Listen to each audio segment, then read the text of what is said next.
Hello, mic check, mic check, mic check. Mic check, mic check.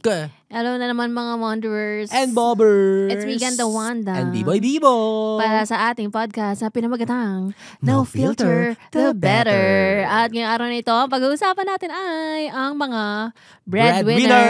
O, ikaw na to. Kunin mo na to. Ikaw naman lagi. Yan. Sa'yo na ang tinapay.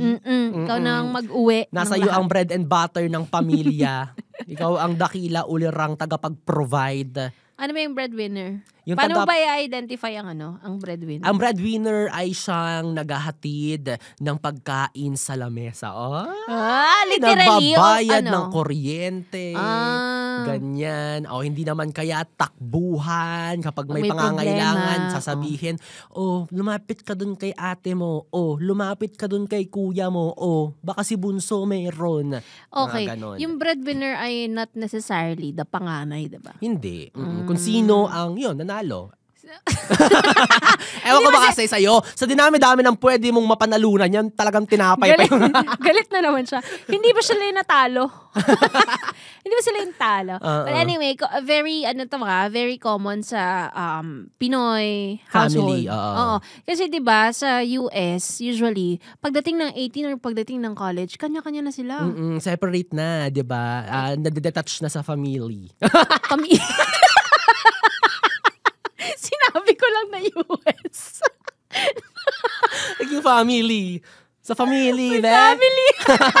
May family. Luloso ko Maynila. Tatrabaho ako para sa aking family. No filter talaga. Nakaka-distract. Ano ba sinasabi ko? Ano ba naman to? Well, anyway, going back, ayun na nga, hindi ko alam kung dahil siguro tayo nakatira sa third world country. Diba? At di natin maibangga yung kultura ng iba sa atin. No? So, usually dito, kapag wala tayong generational wealth, ayan, dyan napapasok ang sinong anak ang mag-aahon sa atin sa hirap. Sino ang sasalo? Sino ang tutupad na mga pangarap? Diba? Kaya kaya sa atin dito meron parang competition sa mga magkakapatid. Diba? Nararamdaman mo ba yun na parang sino kaya? Halimbawa, 5. Ang panganay ba? Kapag pumalpak sa panganay, ang susunod ba?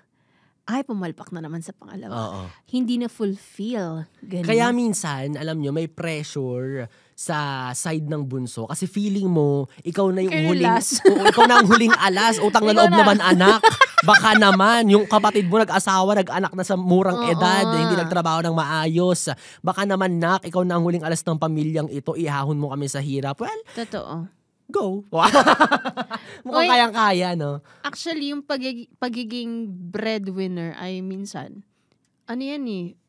voluntary.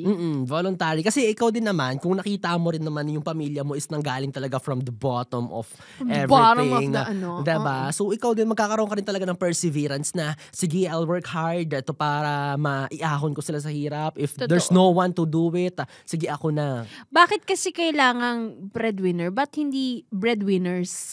Oo nga, no? Bakit lahat tayo hindi mag-uwi ng tinapay? Diba? Ba't hindi pwedeng pantay-pantay? Ay, hindi ko alam. Ako kasi bilang panganay, feeling ko, one of my responsibilities ay mag-give back or mag-provide, lalo na para sa amin na wala namang generational wealth at nakita ko naman na hindi rin bongacious ang buhay. Ang trabaho ng parents ko. 'Di ba? So parang lalo na kapag wala ka pang sariling pamilya, 'di ba? Oo. Parang kanino mo ba ibubuhos ang pera mo, ang kinikita mo. Pero sana, pare-pareho kayo ng mindset, kayong magkakapatid. Diba kung merong breadwinner, mano man lang merong first runner-up, second runner-up. Para naman pag pumalya ako as a breadwinner, may sasalo. Diba sa Miss Universe ka, ganun pag pumalya yung pinaka Miss Universe, may sasalong first runner-up. Totoo. Ngayon kasi, pag ikaw ang breadwinner, shantay you stay. Pag yung kapatid mo, pag walang, sashay away. Diba? Ganon. Nakakaloka. Kaya nakakatuwa yung mga anak na pare-pareho sila ng layunin para sa pamilya. Ganito ang gusto nilang mangyari. Lalo na kapag nagsimula sila from scratch. 'Di ba? So parang Nawala tuloy yung thought. Kasi siningit mo ba yung scratch na yan eh. Alam ko naman gusto mong gamitin. Naisip ako ng magandang term. Nakakaya naman sa podcast. Pagtataka nga dito, mahirap. Alam ko no filter to. Pero sana naman, di ba, yung mga, gumamit tayo ng mga terminologies na i-google nila. I-google! Anyway, going back. So, yun na nga, diba, parang sana maisip din natin na hindi tayo nagtatrabaho para lang sa ating sarili. Totoo naman yun. And ito lang yung malungkot na part, no? Na for the longest time, ikaw yung inaasahan kasi nga wala ka pang pamilya, wala ka pang ibang responsibilities. Totoo naman yung sinabi mo kanina na sila pa lang ang focus mo, sa kanila mo lang ibubuhos ang yaman mo, 'di ba? Sila ang inspirasyon mo. But what if dumating yung time na gusto mo nang mag-establish ng sarili mong pamilya? Oo, na parang hanggang saan at hanggang kailan ba ang pagiging breadwinner? Diba? Kaya yun yung sinasabi natin na mahalaga na as much as possible, hindi lang isa ang inaasahan sa pamilya. Inaasahan sa pamilya. Diba? Para may backup dancer ka, kumbaga. Diba? Kumbaga sa Destiny's Children. Hindi lang ikaw si Beyonce. Diba? Nakakaloka. Well, anyway, nawala na naman yung thought ko. Sasabihin ako. Sabi ko sa'yo, ang bobo today. Ang bobo ko talaga. Diba? Ako hindi ko masabi na breadwinner ako eh. Kasi panganay lang ako. Pero feeling ko naman, if you provide majority for the household, consider mo ni sarili mo as breadwinner. Hindi ko talaga masabing breadwinner. Parang collaboration with my dad. Para ano pala to? May company pala kayo. Hindi kasi naisip ko ang breadwinner, siya talaga lahat eh. Na parang sa bagay. Wala talagang natitira for her. Eh ako nakakapag-Starbucks pa ako. Shit, oo nga. Diba? Nakakabili pa ako ng, hindi ko alam kung hinahumble ko lang yung sarili ko, pero nakakapag-travel pa ako, ganyan. Pero ang iba yung, feeling ko masyadong mabigat yung term na breadwinner. Parang hindi ko pa siya masyadong deserve. Kasi may mga kilala ko na grabe talaga, as in sinakripisyo nila na mapag-aral ng college. Imagine yung mga kapatid nila. Tapos minsan nagsastop pa sila mag-aral para mauna yung kapatid nila. Minsan nauna pa mag-asawa yung mga sumunod sa kanila. Tapos walang trabaho yung both parents. Siya lang talaga. Kaya sabi ko, paano mo masasabing breadwinner ka? 'Di ba? So parang ako hindi. Kasi nakabili pa ako ng bread. Ang hindi mo pinapanalunan. Siguro lang, parang walang ganun sa pamilya namin. Talaga? Oo, hindi ko talaga kino-consider. Pero feeling ko naman, kaya mo naman maging breadwinner and at the same time, spoiling yourself. Like what you're doing, diba? Nagpo-provide ka sa family and at the same time, syempre, hindi mo rin naman pwedeng kalimutan yung sarili mo kasi at the end of the day, pinagtrabahuhan mo yan, diba? Reward mo lang sa sarili mo. So, consider mo na yung sarili mo as breadwinner. Ay, ikaw na magbigay sa ng corona. Ako na. Ganon. Ay, ikaw na magbigay ng title. Hindi pa rin talaga, B-boy. Hindi ko alam. Ay, wag! Ayokong kunin yung Natatakot pa kasingilin lahat ng bes sa kanya. Natatakot pa pakinggan ng magulang. Baka sabi, breadwinner ka pala. Eto, bayaran mo $1,000,000. Ayoko. Nagpo-provide ako, pero not much. Promise. Ayaw talaga niyang tanggapin. Ayaw niya madagdagan yung gagastos. Oo nga, no? Sige, hindi talaga ako breadwinner. Hindi talaga, kasi dati iniisip ko, ako ang breadwinner ng pamilya. Tapos parang na-realize ko, nakita ko sa iba na, wala pa sa, oo nga, wala pa sa kalahati yung binibigay ko. Oo, dapat pala nag-i-stop ng pag-aaral. Oo, para pero, diba? Ibang level ng sakripisyo kasi talaga eh. Correct. Sa bagay, on your end, may point din naman na hindi mo pa pwedeng i-consider totally yung sarili mo as breadwinner kasi may bunso ka pa. Nakapatid. Oo, na parang ongoing, on process. Tignan natin. Tignan natin kung kaninong tinapay ang mas malambot. Diba? Hindi ko naman sa reigning queen ako ngayon. Reigning queen ka? Hindi. Oo, may niluluto pa. Oo, ganon. Ikaw na to Oo. So, buti hindi ka nagpaubaya? Hindi naman. Kasi hindi ka breadwinner? Hindi naman. Kasi, provider talaga ang tatay ko eh. So meron naman na nakabackup. Alam niyo, tatay ko na lang breadwinner. Siya na lang. Siya na lang. Kahit siya naman talaga. Kasi siya talaga gumagawa lahat. May mga ganyang kasing klase ng kapatid, yung bawa, panganay ka, tapos may bunso. Sasabihin, mag-i-stop po na akong pag-aaral, ikaw muna. Hindi ko lang magets. I mean, hindi ko alam hindi ko alam kung bakit ganyan yung perspective ninyo. Ang hindi ko lang maintindihan is, why do you have to stop to give way sa mas nakakabata sa'yo when in fact, ikaw yung mas malapit na sana? To work. Oo, yun because nga of, Because of the money. Aww. Ako, okay. Naging working student ako. Pero, hindi para magpaaral ng kapatid. Kasi, ang tatay ko, as a provider, naniniwala siya na anak ko kayo. So, it's my duty to, parang pag-aralin kayo. Okay. As a maarte person nung college. Ito na. As a maarte person nung college, gusto ko bumili ng mga bagay for myself. Coming from your own money. Ito nga. Nakikita ko sa mga kaibigan ko na, ay, binibigyan sila. Pwede pala yun. Oo. Na parang, ay, pang sine, binibigyan sila. May pang-provide. Oo, pwede pala yun. Na parang, may time may time na magsisine. Sine, kaklase. Gusto ko sumama. Kaso, ang pera ko ay yung saktong baon lang. So, sabi ng kaklase ko, ay, hindi ka binibigyan. Binigyan ako 200. So, I'm offended. Na-offend ako. Ako binigyan ako pambiling DVD. Oh my God! 50 petot. Ganun pala yun na parang inisip ko na, bakit sila, binibigyan sila ng magulang nila. Kumbaga may allowance for leisures. Oo, na parang namulat ako like for the longest time na basta binibigyan ka ng baon at pumasok ka sa school, mag-aral ka, din umuwi ka, yun na yun. Yun yung gagawin mo. Oo. At sinasabi ng tatay ko na, tsaka na yung mga gastos mo sa sarili mo pag nakapag-trabaho ka na. Ganyan. Ako, asa nagmamadaling tao. At marami ng luho. Nag-working student ako para lang hindi ako makahingi ng pera sa panggala. Oo, kasi doon ko na-realize na, okay, kaya nagtatrabaho yung tatay ko para sa pag-aaral ko lang. Oo, at hindi niya naman na responsibility na pambili ng bag, pambili ng kung ano-ano.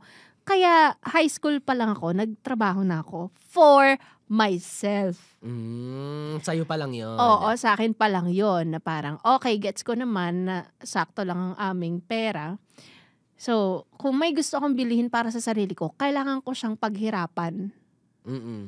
Hindi ko siya kailangang ihingiin sa iba. Ano to? Due to hiya? Or natatakot ka na mapagalitan ka? Or talagang eager ka lang na... Hindi, materialistic lang ako. Hindi hiya eh. Parang natuto ka din doon na parang, ang tatay ko gusto niya makapagtapos kami ng pag-aaral kaya nagtrabaho siya. Ako, gusto kong magkaroon ng mga bagong gamit, bagong damit. So, kailangan ko magtrabaho for it. Parang ganun. Wala namang hiya-hiya or what. So, wala sa mindset mo na, hindi ba magulang ko kayo? Di ba dapat kayo nagpo-provide? Hindi ko yun naisip. Ganyan ang mindset ng mga breadwinner. Ayoko talaga na naman! Ipipilit ko talaga. Hindi rin. So yun, wala lang. Natuwa lang ako kasi nagbunga siya na ang aga mong mag-work. Kaya pala sakitin ka na ngayon. Yun na yung bunga. Sakitin na siya. Ubus na yung SL na yun. Hindi, ano rin yun na-experience din yun. Oo naman. Diba? At a young age, diba, marunong ka nang gumawa ng sarili mong paraan paano kumita ng pera, diba? Oo, pero ang fear nun dati ng tatay ko ay, fear din to ng ibang mga magulang dati para sa mga anak eh. Kapag nagtrabaho ka, hindi mo nagugusto yung mag-aaral. O kapag nakahawa ka na ng pera, kasi dito rin naman punta nun eh, ba't pa ako mag-aaral? Oo nga eh, kumikita naman na ako. Pero ang deal ko sa kanya nun, diba may deal pa kami sa bahay, diba? Ang deal ko sa kanya nun ay, magtatrabaho ako pero hindi ako titigil mag-aral. Ngayon, kapag napabayaan ng pag-aaral, titigil ako magtrabaho. Kala ko titigil ka sa pag-aaral. Pag napabayaan ng trabaho, titigil ako sa pag-aaral. Naapektuhan na yung work ko. So, ganon ang ganap. So, alam mo yun, kaya hindi ko masabi fully na breadwinner talaga ako eh. Kasi, di ba, trabaho ko para bumili ng bag. So ngayon, masasabi mong parang ano ka lang, giving back. Na parang collaboration nga. Tulungan. Ganun talaga dapat sa pamilya, di ba? Hindi pa laging may aasahan ka, laging may ano. Kaya alam mo, pag nakakanood ako ng documentaries about child labor, alam mo yun, yung mga bata pa lang nagtatrabaho na ng sobrang crucial na work, sobrang crucial job. Tapos, pag in-interview yung magulang, wala po kasi akong trabaho, nagbabantay ako ng mga anak ko, tapos masipag po talaga yung anak ko, kahit sabihin ko ayaw. Alam mo yun, parang nakakalungkot lang na at a very young age. Instead of, alam mo yun, enjoy ang childhood. Ilaan ang oras sa pag-aaral. Totoo. Nangyayari sa kanila yon. So, feeling ko doon nagsisimula yung mga breadwinner din. Oo. Diba? Kasi breadwinner sila kasi wala silang choice. Wala silang maaasahan na iba. Diba? Walang choice, walang takbuhan. Ang sad. Oo. Alam mo ba, pansin ko pa sa mga breadwinner, sila na yung hindi nakakapag-asawa din. Sila no? At sila yung hindi masyado nakakabili ng gamit. Sila yung paboritong tita, ganyan. Oo. Sila yung madalas lapitan. Oo. Ganyan. Kaya parang daming lumalapit sa'yo. Oh.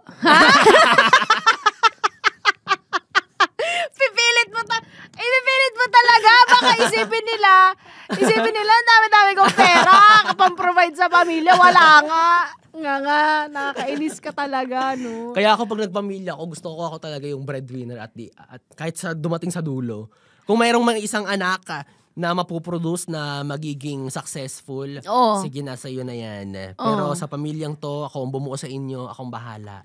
Pag ikaw magkakapamilya ka. Oo, yun yung gusto ko. Para wala nang isang malulungkot na, ano ba yun, ako lalo palagi. Ako din Ayoko na ng breadwinner. Wala nang ganun. Pag nagkapamilya ako, gusto ko, hindi na nila iisipin yung magulang nila. Correct. Parang, sige, explore nyo ang world. Huwag nyo isipin ang mga gastusin dito sa bahay. Ganon. It's on me. Kung gusto nyong lumayas na ng mayas na kayo. Kami na lang ng papa nyo. Papa nyo! Sarap naman. Mga ganon. Parang hindi nyo kailangan asikasuhin ng ang aking retirement, ganyan. Yung mga pangangailangan ko bilang matanda kasi pinaghandaan ko na yan. Ready na yan. May may mga funeral plan na ako. Ganyan. May insurance na ako, ganyan. May memorial na ako. Ganyan. Iiyak na lang kayo. Yun na lang talaga yun. Kaya sana ganun yung maging mindset natin. Paano? At sa mga, ito na naman tayo sa darating na generations. Totoo.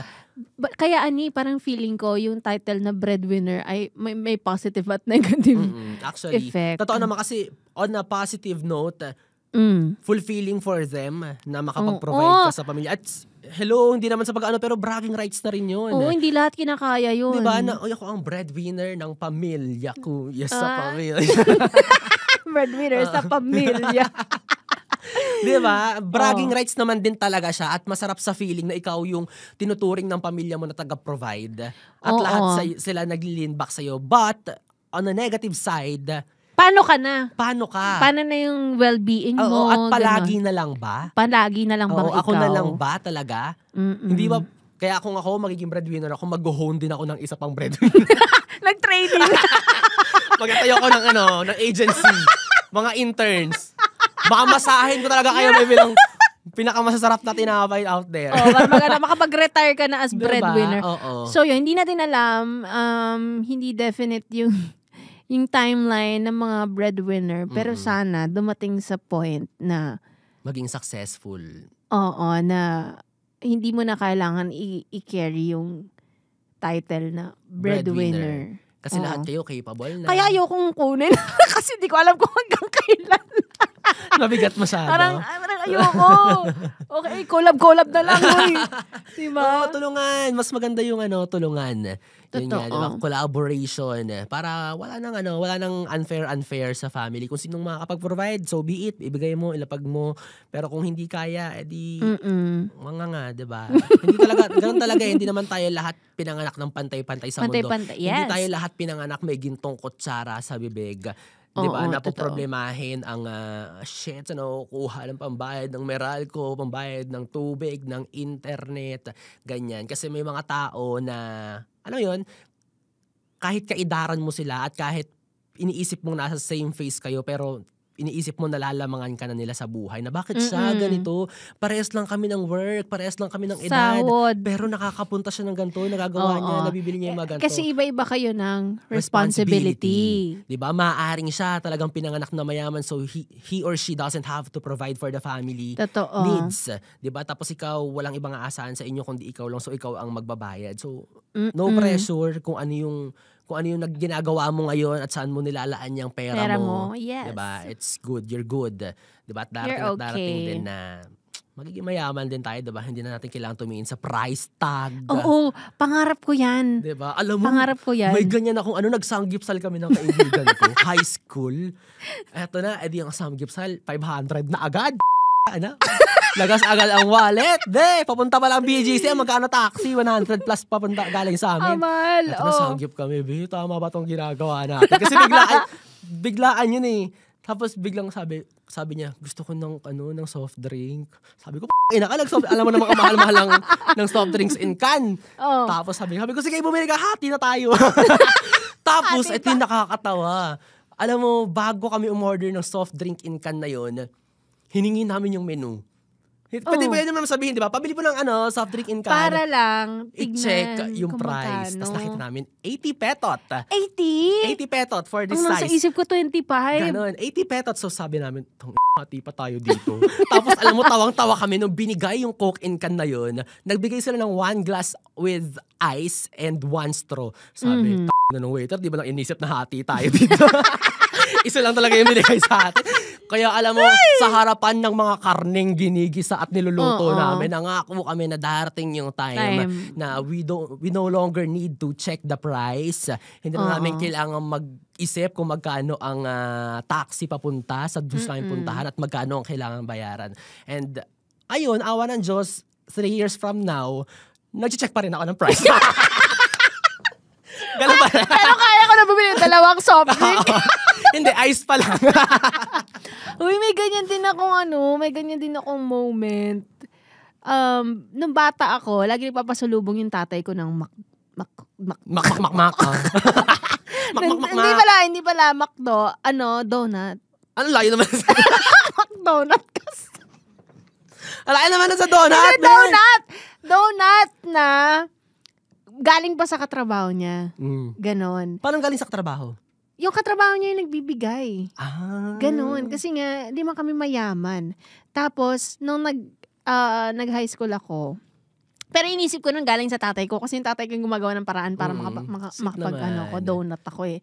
Tapos, dumating nung high school ako, ang sabi ko, pangarap kong bumili ng Champ na burger. Alam mo yung Champ na burger, di ba? Nuggets nga, di ako makabili sa McDo. Kasi ang mahal lang 6 pieces. Oo. Tapos nag-ipon ako ng baon ko noon. Sabi ko, bibili talaga ako ng Champ. As in, everyday gumigising ako. Sabi ko, hindi mo na ako bibili ng ganito sa school. O kaya naman, tatry kong magwo-work na ako. Makakabili na ako ng Champ. Tapos, ay grabe, nung bumili ako ng Champ, iba talaga yung feeling ko, ang yaman-yaman ko. Feeling ko na ako si Elon Musk. Feeling ko na parang, feeling ko mataas ako dun sa mga katabi ko. No, I can afford. Ano sa'yo, Angel's Burger? Hello, Champ! Parang ako dun na, parang nakapila ako, sabi ko. Ay, isa nga pong Champ! Pinag-ipunan ko to, no? Hindi niyo ako mahahawakan. Pa-upsize ng drink. Diba? May ganyan ako sa ice cream naman. Alam mo yung pinakamahal na ice cream na popsicle? Oo. Yung letter M? Alam mo yan. Ang sarap nun. Naaalala ko nung unang beses na bumili ako nun, sinupsup ko pati yung talagang lahat ng natitirang tsokolate dun sa may popsicle stick. Talagang sinupsup ko yun, sinupang-supang ko yun. Tapos, eto na. Pagkatapos, kung makain yung popsicle stick na yun, alam mo ginawa ko? Pinansure ko siya. Tapos ginawa ko keychain. Ginawa ko keychain, be. Sobrang hirap. At least yung keychain ko, Magnum. Sobrang hirap na. Inaanay na sando pa rin. May laway. Nilalanggam minsan yung aparador ko. Kahit amoy laway yun, be. Grabe, no? Grabe mabubog na kahirapan. Oo, tapos ngayon, na-imagine mo na kaya mo nang bumili ng burger.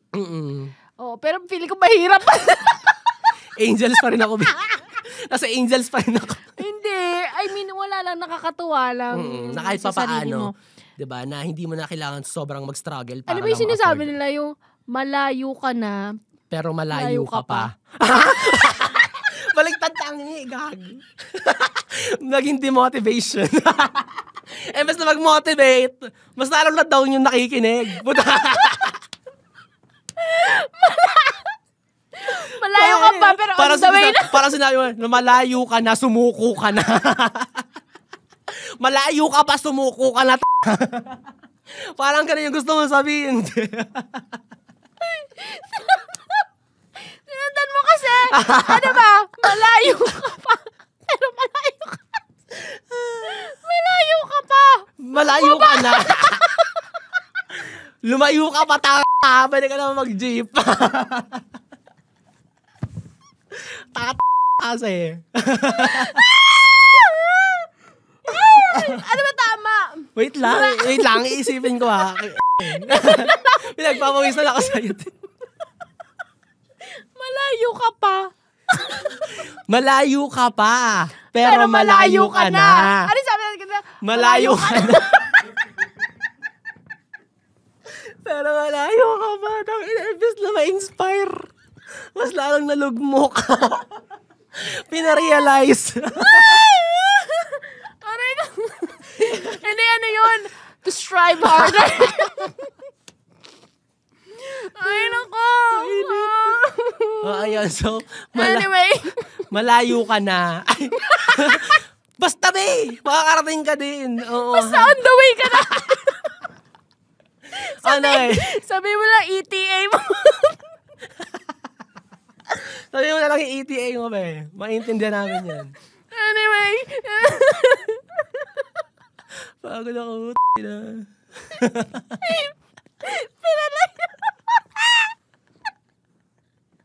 Pinalayo lang. Anyway. Hihinga lang ako. Ayun lang, para sa mga breadwinner dyan, balikan nyo lang yung mga panahon na hindi nyo kayo bumili ng Correct. something for yourself or for your family. Hindi natin alam kung hanggang kailan kayong breadwinner. Pero I guess, kayo rin ang makakasagot niyan eh. Hinihinga lang ako. Kayo rin ang makakasagot niyan. Pero, I just wanna say, congratulations. Congratulations. It's, and thank you. yes. Thank you na hindi na kailangan ng iba At kumilos. At naaasahan ka, ganyan. Oo, tsaka yung mga breadwinner, kahit sila na lang ang nabubuhay sa sarili nila, kayang-kaya nila ang sarili nila. Kahit saan mo sila ilagay, Correct. aasahan. Ay. Well, anyway, that's it. That's it for our episode para sa ating podcast sa pinapagatang No Filter, The Better. It's me, Ganda Wanda. And B-Boy Bibo. See you sa next Bye. episode. Mwah. Bye-bye.